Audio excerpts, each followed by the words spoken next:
Spotlight on those who served. Brought to you by Gray Bar.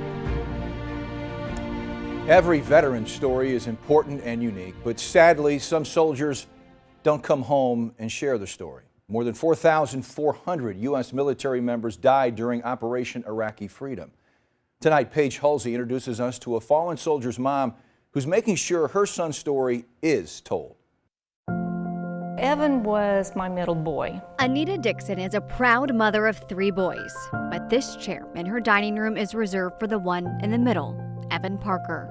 Always headstrong, and he was this strong and macho buff little boy that always got into anything and everything. He never quit. In the late 90s, Parker was a student at a junior college when he called home late one night with a big announcement. He goes, "I joined the military." And I said, "What?"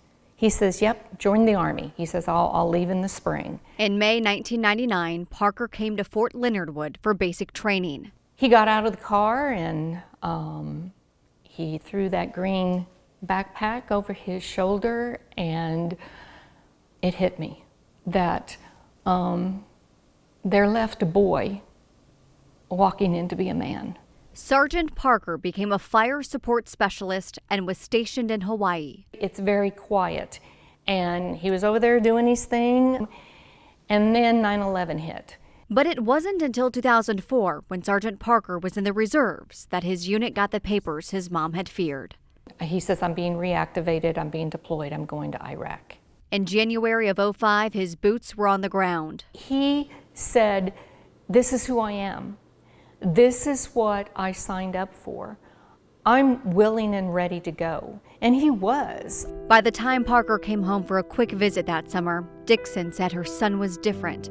The war was taking its toll. Here he came off the airplane carrying his backpack. He was still in his desert uniform, and I looked at him, and he was just weary. He was just heavy. His boots were full of sand, and his clothes shook out and there was sand. He didn't want to talk about what he saw, what they did.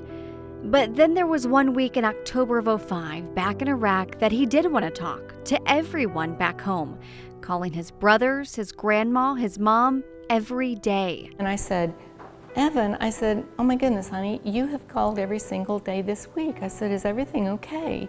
He said, "Yeah, everything's fine." He says, "I just want you to know I love you." The very next day, Dixon got a very different phone call from Virginia. "I'm calling to inform you that there was an attack last night on your son's unit, and he took a shrapnel piece from an IED. And he says, 'Ma'am, I'm sorry to inform you, but it does not look good.'" Anita Dixon shared this story with us 14 years to the day that she got that call. He said, "There's no brain activity." Parker was flown to Germany and placed on life support. His immediate family joined him as fast as they could. Now by his side, Dixon needed her son to know. I said, "Evan," I said, "this is Mom. I'm here. I made it. I love you." And he took his head and he went like this in my hand and in my face.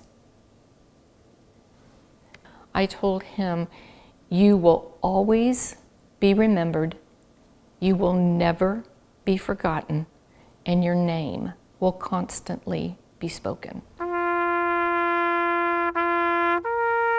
3 days after the IED blast, Sergeant Evan S. Parker died at the age of 25. Since then, Dixon says his fellow soldiers have reached out to her, sharing a different side of her son.